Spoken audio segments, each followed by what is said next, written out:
കഴിഞ്ഞ വർഷം പുറത്തിറങ്ങി ഇന്ത്യയിലും വിദേശ രാജ്യങ്ങളിലുമടക്കം മികച്ച ഇനീഷ്യലോടെ ബോക്സ് ഓഫീസിൽ കോടികൾ വാരിയ കേരള സ്റ്റോറി എന്ന സിനിമ അന്നത്തേതിനേക്കാൾ മികച്ച റേറ്റിംഗോടെ മുന്നേറുന്ന കാഴ്ചകളാണ് ഇപ്പോൾ കാണുന്നത്. കാരണം അത്രയ്ക്കും മികച്ച ഹൈപ്പാണ് ഇപ്പോൾ ഈ സിനിമയ്ക്ക് കേരളത്തിലെ ഇടതരും വലതരും പിന്നെ മാധ്യമങ്ങളും ചേർന്ന് നൽകിക്കൊണ്ടിരിക്കുന്നത്. കഴിഞ്ഞ 5-ാം തീയതി വൈകിട്ട് ദൂരദർശനിൽ കേരള സ്റ്റോറി പ്രദർശിപ്പിക്കാൻ കേന്ദ്ര സർക്കാർ തീരുമാനിച്ചത് ഇന്ത്യയിലെങ്ങും ആരും തന്നെ അറിഞ്ഞിരുന്നില്ലെങ്കിലും കേരള മുഖ്യമന്ത്രി പിണറായി വിജയനും പ്രതിപക്ഷ നേതാവ് വി.ഡി. സതീശനും തെരഞ്ഞെടുപ്പ് മുമ്പിൽ കണ്ട് നടത്തിയ വോട്ട് ബാങ്ക് പ്രീണന രാഷ്ട്രീയത്തിന്റെ അവസരവാദ വായ്ത്താരികൾ മൂലം ടെലിവിഷനിലെത്തിയ സിനിമയ്ക്ക് അവർ ഉണ്ടാക്കിക്കൊടുത്ത പബ്ലിസിറ്റിയും ഹൈപ്പും ചെറുതല്ലാത്തതായിരുന്നു. അതോടെ ഇന്ത്യയിലെ സകല മനുഷ്യരും ദൂരദർശൻ തുറന്നുവെച്ച് കേരള സ്റ്റോറി കണ്ട് ചാനലിന് മികച്ച റേറ്റിംഗ് ഉണ്ടാക്കിക്കൊടുത്തു. വിനാശകാലത്തിന്റെ ഓരോ വിപരീത ബുദ്ധികളെ.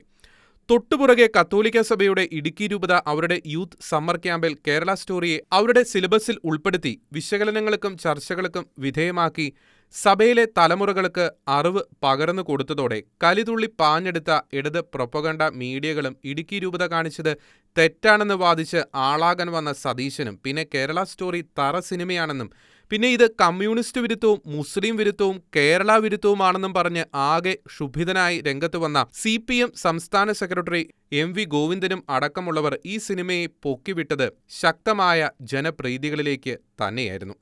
പിന്നെ സംഘപരിവാർ ഫാക്ടറിയുടെ ഉൽപ്പന്നമാണ് ഈ സിനിമയെന്ന് പണ്ട് പറഞ്ഞതിന് പിന്നാലെ ഇപ്പോൾ ഇത് RSSന്റെ അജണ്ടയാണെന്ന് പറഞ്ഞ് ഇതിനെ പരിഹസിച്ച് വഴിതിരിച്ചുവിട്ടുകൊണ്ട് സാക്ഷാൽ മുഖ്യമന്ത്രിയും കേരള സ്റ്റോറി സിനിമയ്ക്ക് അഭൂതപൂർവവും അനിതര സാധാരണവുമായ ഹൈപ്പും പബ്ലിസിറ്റിയും ഉണ്ടാക്കിക്കൊടുത്തിരിക്കുകയാണ്. കേരള സ്റ്റോറിയുമായി ബന്ധപ്പെട്ട് മുഖ്യമന്ത്രിയുടെ നിലപാടുകൾ ഇസ്ലാമിക തീവ്രവാദികളെ സഹായിക്കുന്നതാണ് എന്നതിൽ സംശയമില്ല. ഇപ്പോഴിതാ ഇടുക്കി രൂപതയ്ക്ക് പുറമെ കേരളത്തിലെ എല്ലാ രൂപതകളിലും കേരള സ്റ്റോറി പ്രദർശിപ്പിക്കാൻ തീരുമാനങ്ങൾ വന്നതോടെ ഇടുക്കി രൂപതയ്ക്കെതിരെ വാളെടുത്തവരെല്ലാം അടപടലം പെട്ടു എന്ന് പറഞ്ഞാൽ മതിയല്ലോ. ഏതായാലും ഇസ്ലാമിക തീവ്രവാദവും പ്രണയക്കിണികളും ഒരു പച്ച പരമാർത്ഥമായി മുന്നിൽ നിൽക്കുമ്പോൾ 4 വോട്ടിനു വേണ്ടി അങ്ങനെയൊന്നില്ലെന്ന് പറഞ്ഞ് മനസാക്ഷിയെ വഞ്ചിക്കാൻ ചിലരെങ്കിലും തയ്യാറായിട്ടില്ല എന്നതിന്റെ തെളിവാണ് കത്തോലിക്ക സഭയ്ക്കിട്ട് ചൊറിയാൻ ഈ വിഷയം ചാനലുകളിൽ ചർച്ചയ്ക്കെടുത്തപ്പോൾ പോലും കേരള സ്റ്റോറി സിനിമ പറയുന്ന കാര്യങ്ങളിൽ അല്പം വസ്തുതകളുണ്ടെന്ന് ചില ചാനലുകൾക്ക് പോലും സമ്മതിക്കേണ്ടി വന്നതും കോൺഗ്രസിലെ യുവനേതാവും പുതുപ്പള്ളി MLAയുമായ ചാണ്ടിയുമ്മനും സതീശന്റെ അഭിപ്രായത്തെ തള്ളിക്കൊണ്ട് രംഗത്ത് വന്നതും. ചുരുക്കി പറഞ്ഞാൽ ഭരണാധികാരികളോ നേതാക്കന്മാരോ തട്ടിമൂളിക്കുന്നതെന്തും തൊണ്ട തൊടാതെ വിഴുങ്ങാൻ തയ്യാറല്ലാത്ത കേരളത്തിലെ ജനങ്ങളുടെ വീറുറ്റ പ്രതികരണങ്ങൾ ഇത്തരത്തിൽ പുറത്തു വന്നുകൊണ്ടിരിക്കുകയാണ്.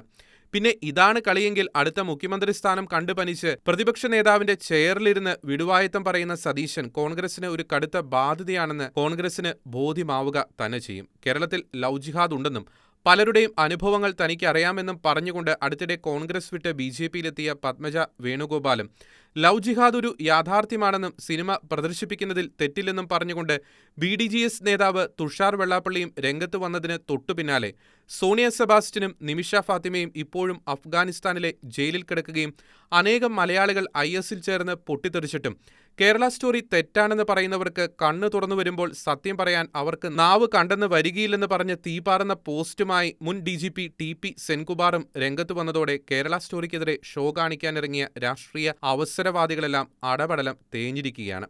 ഈ വിഷയത്തെ ഏകപക്ഷീയമായി ചർച്ച ചെയ്ത മാധ്യമങ്ങളാകട്ടെ സഭയുടെ നിലപാട് പറയാൻ പോകുന്ന ആരെയും ചർച്ചയ്ക്കിരുത്തിയില്ല എന്നതും ആസൂത്രിതമാണ്. ചാനലിൽ വന്ന് കത്തോലിക്ക സഭയിൽ നിന്ന് ചവിട്ടിപ്പുറത്താക്കിയ ചില പടം കൊഴിഞ്ഞ ലോഹധാരികളും ഉടുപ്പുപേക്ഷിച്ചിട്ടും ഉടുപ്പിട്ട് നടക്കുന്നവരും സഭാവിരുദ്ധരും കിട്ടിയ അവസരം മുതലെടുത്ത് ചാനലിലിരുന്ന് സഭയ്ക്കിട്ട് തോണ്ടി നോക്കിയെങ്കിലും അതൊക്കെ അർഹിക്കുന്ന അവജ്ഞയോടെ തള്ളിക്കളഞ്ഞ കേരളത്തിലെ എല്ലാ രൂപതകളും ഈ സിനിമ പ്രദർശിപ്പിക്കുമെന്ന കാര്യം തീർപ്പാക്കിയിരിക്കുകയാണ്.